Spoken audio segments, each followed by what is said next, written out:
Raydium loses $134 million to a retired pool, Treasury covers.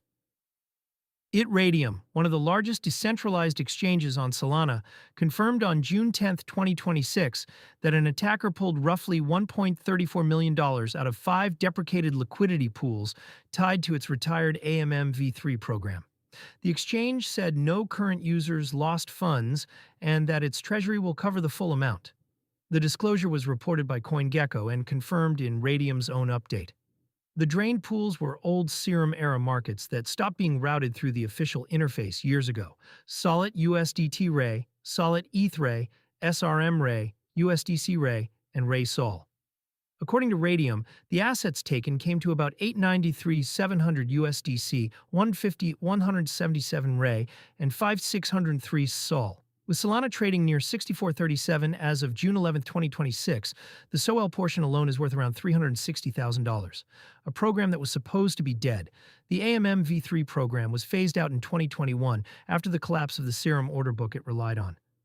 The pools were never accessible through Raydium's current UI, SDK, or dApp, so to a normal user they had effectively vanished. The code, though, stayed deployed on-chain, and that is the part that matters. A smart contract does not stop existing because a front end stops pointing at it. Anyone who can construct the right transaction can still call it directly. Raydium's modern infrastructure was untouched. Its concentrated liquidity pools and AMM V4 program kept routing the bulk of activity, leaving the platform's roughly $777 million in total value locked and $148 million in daily volume running through code the attacker never reached, per Raydium's figures.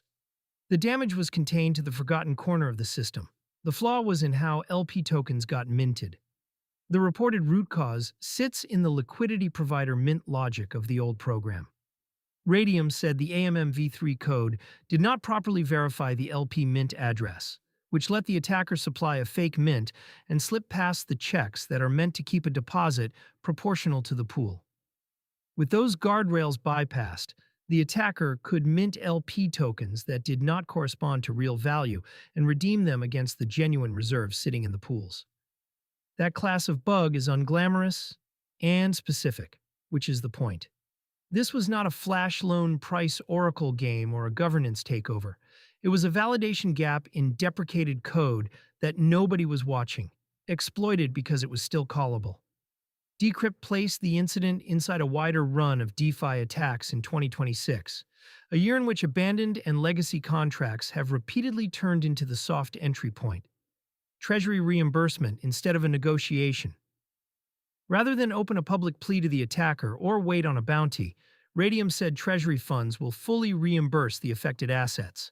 That is a meaningful distinction from the recovery limbo many protocols end up in after a drain. Because the loss is small relative to the project's reserves and no active user balances were involved, Raydium can absorb it directly and close the matter without socializing the damage across current liquidity providers. For users, the practical takeaway is narrow but real. The funds at risk were not yours, unless you were among the few holding positions in a 2021-era solid market, which the exchange says no one was through its official surfaces. The reputational question is larger than the dollar figure. A top Solana venue left exploitable code live for years. The custody lesson underneath the headline, "Incidents like this are why on-chain spending and self-custody options come with their own homework." When you spend a stablecoin balance like USDC directly from a wallet or root funds through a Solana app such as Solflare, the security model is the contract code, not a support desk. A custodial card provider can freeze and reissue. A non-custodial flow cannot, which is the trade-off behind every comparison on the CryptoCard hub. Smart contract risk does not disappear because an interface looks clean. It lives in whatever the chain will still execute. The encouraging detail here is the response. Raydium isolated the blast radius to dead code, kept its live systems running, and chose to make affected parties whole from its own reserves rather than drag out a recovery. That is roughly the best version of how a $134 million exploit can end.